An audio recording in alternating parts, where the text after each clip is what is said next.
Bonjour, bienvenue sur jean-pierre-villade.com. Je vous propose un nouveau tutoriel sur EBP Devis Facturation Bâtiment 2014 sur les échéanciers clients et relance client.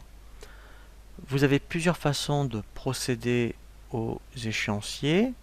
Déjà, au niveau du tableau de bord, ici, vous avez les factures déjà qui sont dépassées. Donc ça, là déjà, c'est intéressant.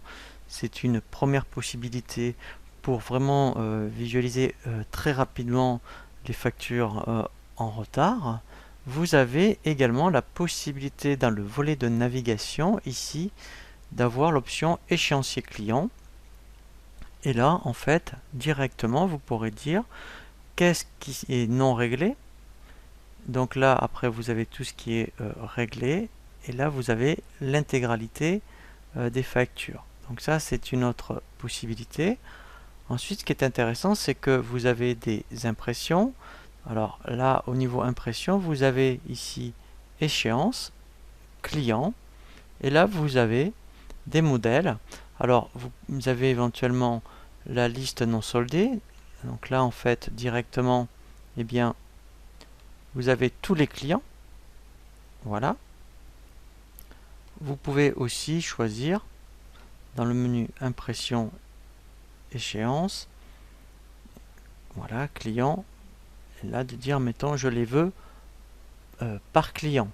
Et là, vous ne voulez que les non soldés. Donc là, après, quand on fait aperçu, voilà. Et là, en fait, voilà. Donc là, vous voyez, vous avez vraiment, voilà.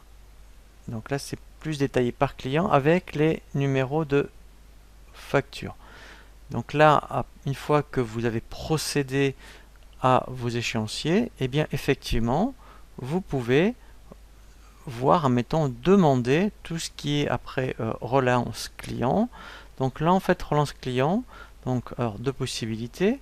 Soit quand vous êtes au niveau du tableau de bord, vous avez ici l'option relance, ou dans le menu impression, dans tout ce qui est après règlement, eh bien vous avez l'option ici relance. Donc là, en fait, vous avez plusieurs niveaux de relance et en fonction, alors soit vous le ciblez ici par client, soit ben là directement, il va vous lancer un aperçu des lettres de relance, voilà, pour après les clients, vous voyez, qui sont non soldés. Voilà, donc là après, vous voyez, voilà, vous pouvez très bien avoir ce niveau de relance ou choisir après un autre niveau de relance. Si vous aviez déjà effectué, effectivement, vous voyez, on va prendre en mettant relance 3. Voilà. Et là, effectivement, voilà, vous avez une lettre qui est un peu plus, je dirais, corsée.